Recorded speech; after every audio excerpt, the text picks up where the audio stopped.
So, thank you to being here. It's really nice to see so many people interested in user research. What I would like to share with you today is our experience with democratized UX research. I call my presentation DemoCRITICIZed because I don't know who of you have experience with democratized UX research in your company. Wow, so many, great. And who is on the way to do it and really want to have this in the company? And who doesn't want to do it anymore? Okay. Yeah, because this topic is full of emotions, let's say. So I would like to share today with you some of the insights and emotions we went through on our way. Maybe just a few words. What does the like democratization of UX research means? It means that in the research itself are involved more roles than just UX researchers. So that designers and product managers and maybe other roles are doing the research. It's that more people, not just those who have like full focus on this, are doing the research. Maybe a few words about the company I come from. We just went through a rebranding. So until the end of 23, we are LMC, and now we are Alma Career, and we are in an area of recruitment and innovation of HR. So I will then show some of the products later. Now, just to know a little bit, know each other, just turn to your right side, to your neighbor, and just share what is your current emotions about the UX research. Just I simplified it. You can just share the coordinates, like okay, A1 or maybe I don't know, B5 or something like this. So just share how do you feel. How do you feel about the UX research? And if you are not doing the research, so at least you are somehow interested because you are here today. So I guess some emotions are there.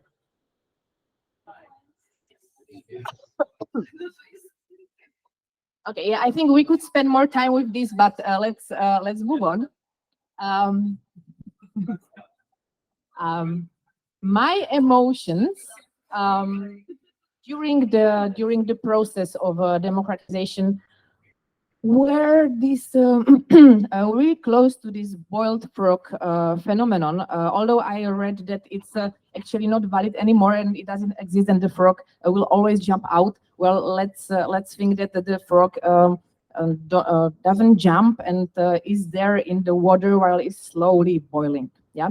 So during the years of our way trying to democratize the research, from the stage where we had 5 designers and 5 product managers to stage when we have 50 designers and product managers together. So it was really long way. So we went through intense emotions.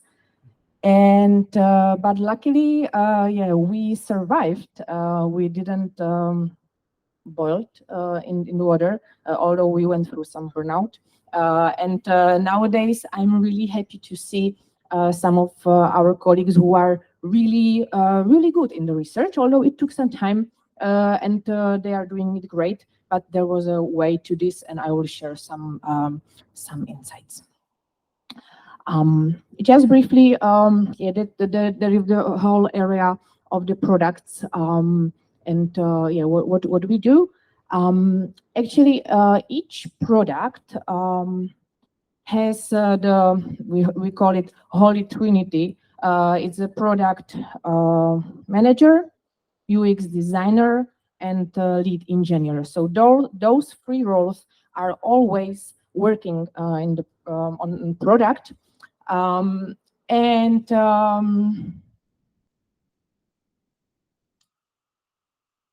We have as well research over there. We started with the research in 2011 when Vladia was the first one who really did usability testing and started to do the evangelization of the research actually in the company. And then there were more milestones in the research. I started with the research in 2015 when I was the only researcher, and we had 10 people who want research. They were not, they didn't want to do it, but they were interested. So one researcher was kind of cooperating with those 10 people. Then they like it. And in 2011, we had already, because the company was growing, we had already 20 people who wanted to start doing research. And we were lucky to have a little bit more of research capacities. But yeah, it was not so much, but okay, so we tried. And then there was the way, those 5 years up to today, when and there was this hardest part of the frog really boiled in the water when we came to the number of almost 50 people who now do the research, but just 4.1 FTE on UX research team. Yeah, that is another discussion why we cannot have more of the capacities. Yeah, we cannot have at this time. So that's the current situation, that we are running the kind of research in with these capacities. Say hi to our research team. Actually, yeah, it's we have 4 research operation girls, and they are on a part time. So we are like 7 people, but just for FTE. Yeah, Vladia is our lead, and me and Elena, we are senior researchers. So just yeah, you have the faces behind the numbers. And so how the way towards the democratization in our kind of heads and emotions were.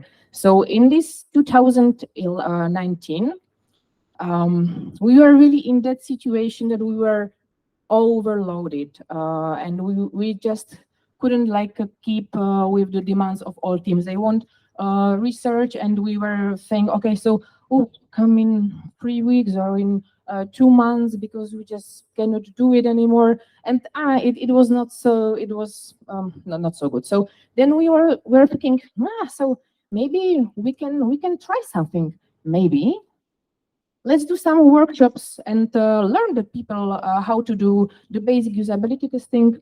And it will be great because yeah, they will do it. They don't need to wait, and we can do nice research, more strategic one, and more challenging one, and it will be fun.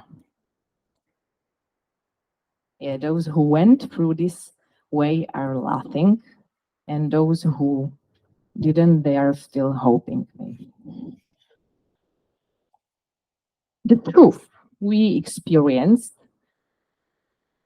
yeah, the UX research team nowadays predominantly supports people who do research. You will see this shortcut, this more people who do research in doing their research, and we in these capacities for people for this 50. We have almost like no capacity to do any research. Yeah, maybe it's not surprising. We were surprised because we didn't think it will end up like this.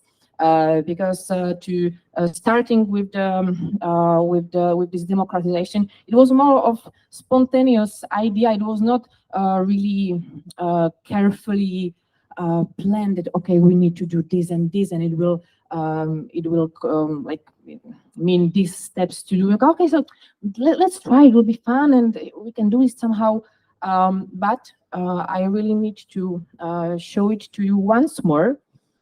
The UX research team predominantly supports people who do research, and there's almost no capacity to do any research. I'm not saying do not the democratization, but just think about this. That's the only thing I want to share today with you.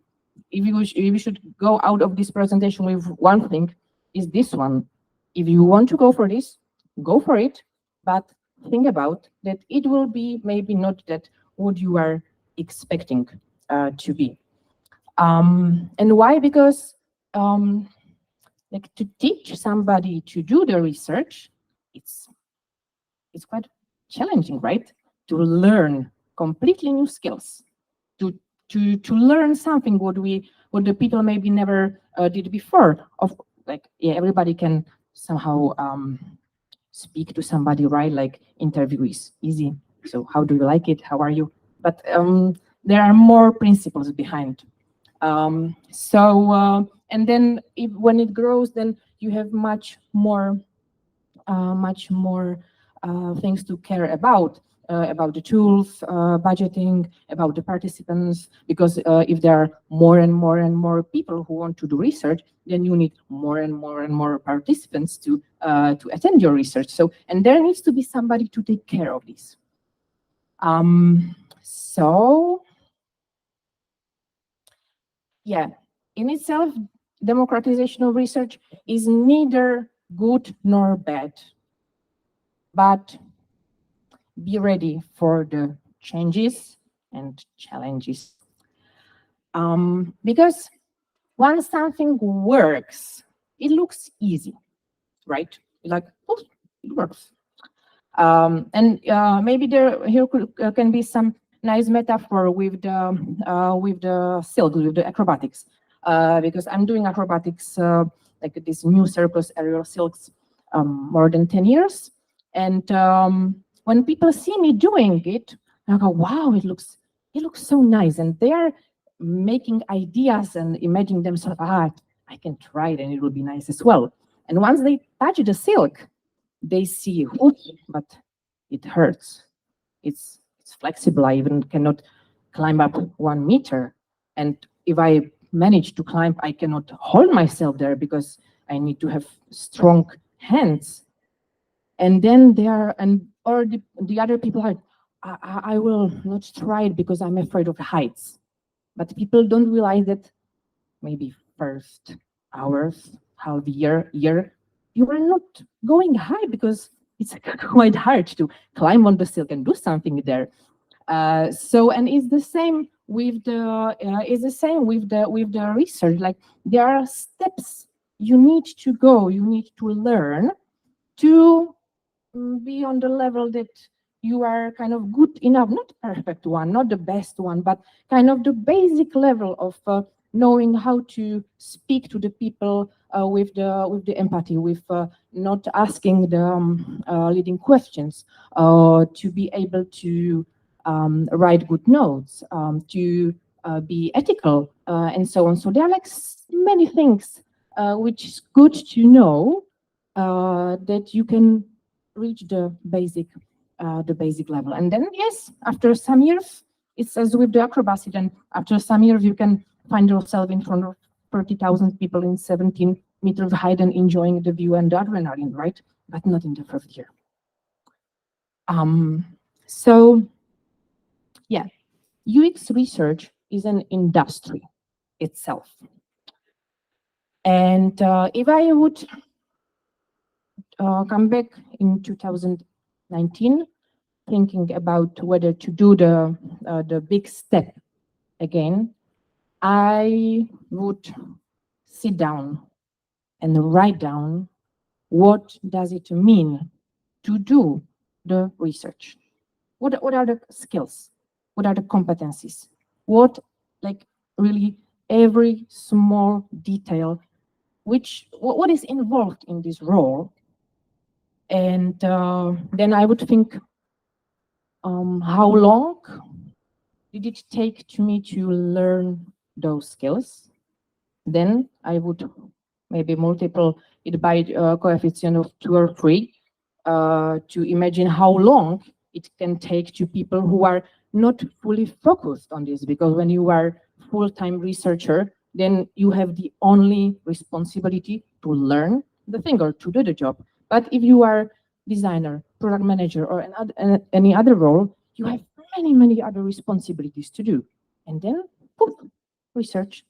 Okay, it's not done in 1 hour. So then it needs to think about that. It will take time for people to somehow learn it.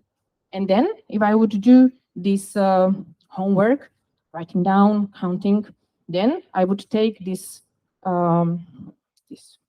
thing, and I would go to somebody who is a strategic one in the company, and I will show it to those people. Okay, so are we ready for democratizing research? Because it will mean that there will be a big change in the roles, in the time spent on tasks. And then after these discussions, we can decide with clear head, okay, it makes sense, or maybe not. Because really democratizing UX research certainly doesn't mean that you will save the capacities. So if you want to democratize the research and you still want to do nice strategic research as well, then okay, but you need more researchers, because there is needed some researchers who are taking care of this whole machinery of the democratized research. I don't know how I am with time. Can you still, because it's not running the timing, so I'm lost in time. Can you just tell me how much time do I have? I was looking there. Okay, so 3 main areas which we met. The first one, redefinition of competencies. So from the whole research team, we are more now consultants, and we are supporting. We are not doing the research, almost like no research. And they're in roles of designers and product managers. Their role is more complex, because now they need to do the research. They want it. We didn't force them, they want it. There are many processes to follow that we can still call it research, right? So there are some tools to use. There are some recruiting of participants processes and steps. We have to take care about rewards, managing the participants' data. We have different tools for this, many of the steps are automatized, but still you have to take care about this. Then we build the UX research repository that we can keep the know-how there, and we are trying to motivate as well all the designers and product managers that they are really keeping or writing down the insights and the plans of research over there, that we can then do, or everybody can then do the desk research. And this area of consultations, workshops, we have a meeting called UX Research Public Sharing. We have UX Research Supervision Group, and we build UX Research Academy to support people to do the research. But it's demanding, because you can, for us and for them as well, because it's about constant motivation. We have to motivate them, and they have to motivate themselves to learn something new. It's about inspiring, reminding. So this is just, in short, it's brief insight into the ecosystem which we built to somehow make it work. And because my time is now gone, I will skip this one. And maybe here you can just see how do our people who do research see this this UX research democratization. Yeah, they are. Some of them are happy. Some of them are like not confused, but they know that okay. So, is there a guarantee of the quality research? Am I doing it well or not? Not sure, right? Yeah, it's always up and downs. And I will just go quickly here. We built the UX Research Academy. I will have a speech about this on a Web Expo in May and in 2 weeks on UX Day. Because when I was speaking about all the competencies and everything, so yeah, then we sit down and write down what does it mean to be a researcher and what's the basic level to learn to do it. And the academy for internal purposes is about these areas. So the other way around. Okay, so thank you. And if you have any questions, feel free to ask. Thank you so much, Ivana. Thank you for this touching this somewhat controversial topic. Do you have more questions? Yes, here from the first row. Yeah, I have a question. My name is Alina, and the question is regarding the fact that you said that you were expecting that you could do more like strategic research, right? If you would let other people to do the usability testings and things like that, but you ended up in a situation when you just can't do that research that you planned. And I wonder if there were any consequences to the business or to the company, basically because of that, that you can't really perform your role like the expected research, or were there any business consequences of that problem? Yeah, that's a good question. That what we could see is that some decisions in product were made that were maybe, and it is maybe not good decision, and then we could then observe then for example, I don't know, some version of the product was launched, and then after short time it was stopped and reworked. So then was the prototype testing in life and not before, because somehow yeah, so this is more of the things we could observe, that maybe the decisions were not the best one. But yeah, it's hard to say. Maybe if we would do the research, we will as well not see all the problems. But yeah, that what I could mostly observe is the these maybe not good decisions, or when we saw some questionnaires which were yeah, somewhere in the online space, was like you will never ever know nothing important out of these questions, you know. So and then of course you can think that it will have some impact, but I don't have the numbers. Yeah. Thank you. Thank you. Hi, Ivana. So this is Michaela, also a UX researcher. So if you have 40-something people who are doing research, so it means that they are generating a lot of insights. And so I think it's very cool that you have a research repository when you store all these insights. So my question is, how do you maintain this database? And do you have any kind of taxonomy? So you know that if 3 people come up with the same insight, but they call it differently, this is the same thing.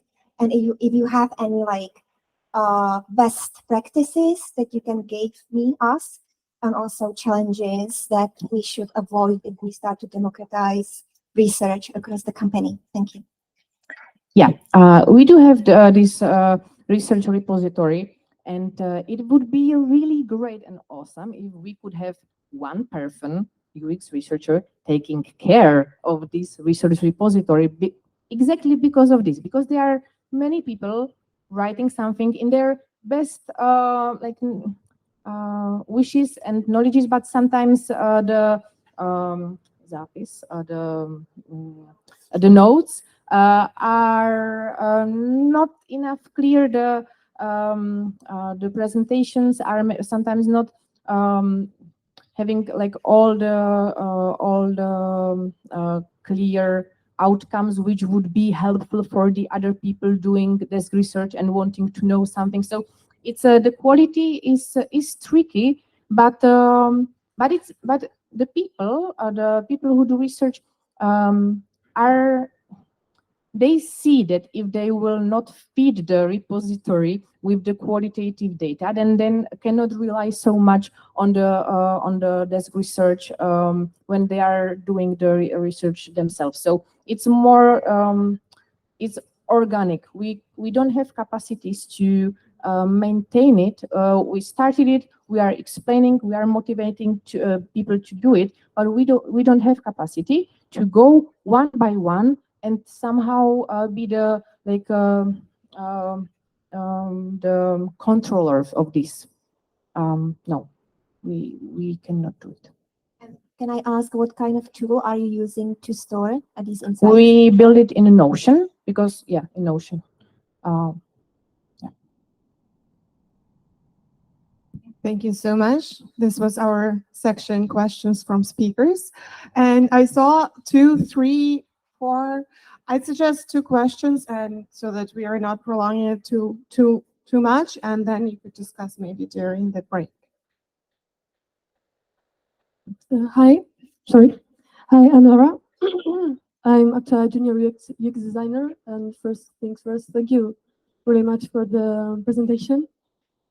And I want just to say that it sounded very overwhelming. So, if do you think that is there an ideal environment where the democratization could actually work for better? Well, I think our wish was that designers and product managers will do the basic usability testing, because it's not so demanding on the planning the research, on the synthesis, and so on. So in this, if the people will keep doing simple research, then maybe it can be more easy to keep the quality. But if people are trying to do the strategic research or building the questionnaire or trying to do all the way of everything what's on the menu of the research, then the quality starts to be tricky, and as well then the reliability of the insights, it's hard. So I would go step by step, and with the humbleness and knowing that UX research is the field itself. So yeah, trying to do something, do it. It's great to be with people and to gain the empathy and asking the basic question, but keep in mind that it's there are levels. Yeah, I don't know if I answered your question, but yeah. Thank you. And one more question from here? No? There was one? Yeah. Yeah. So thank you for the presentation. We are actually going through the same process. I'm a UX researcher at a company where the ratio is 2 researchers and 40 designers, which is kind of not congratulations. ideal. And basically our challenges are how to evaluate the quality of the process, and if you have any processes for tracking the skill set of the people that are learning the research before and after the academy, for example, or if you have any way how to track if the quality of the research is actually improving after time with the information that they are getting. No. Well, we can observe it when people are coming to the consultations and so on, and from the we can see it from the interactions. So last week I was really, I was so happy because one of our UX designers who are long time in the company, and they came for the consultation, and they had brilliant like research plan, and I really, I was thinking, wow, like thank you. I'm almost like crying. I'm happy to see that it's great, but it took a long time, and I remember the crazy meetings years ago we had with those people that you cannot do it like this, and you know, so like this, but we don't have the somehow like standardized. We wished we before building the UX academy, we were thinking, okay, this would be necessary. How we can measure it that it's better, but we are not there yet. No. Thank you very much. Thank you. I know I said 2 questions, but I saw one more hand, and that's a bonus question. Hi, I'm Carolina. I'm leading research team in BNT Lab. I have a question. Was there anyone who was very reluctant, skeptical about what you are doing and introducing, and how you managed also to convince those people to do UX research, to learn to do it, and to do it properly also?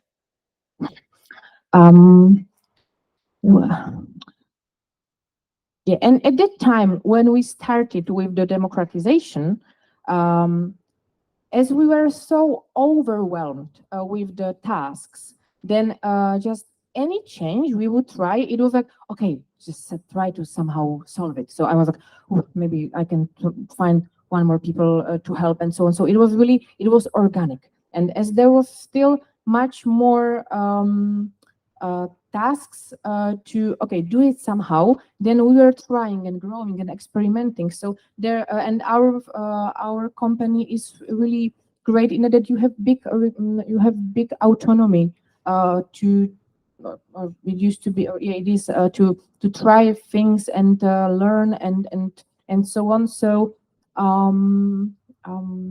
yeah, as we were kind of like trying all together, and of course, there are people who are more involved and who are less involved. People who are not following the process at all. But in these big numbers, there are still enough people who just want, and who are motivated. So at least like me, I turned into this. Okay, so let's cooperate most with those people who want, and don't spend the energy on trying to convince everybody. Yeah. Thank you so much, Ivana. Thank you very much. It was really interesting and insightful. This is for you, and good luck at Web Hackathon.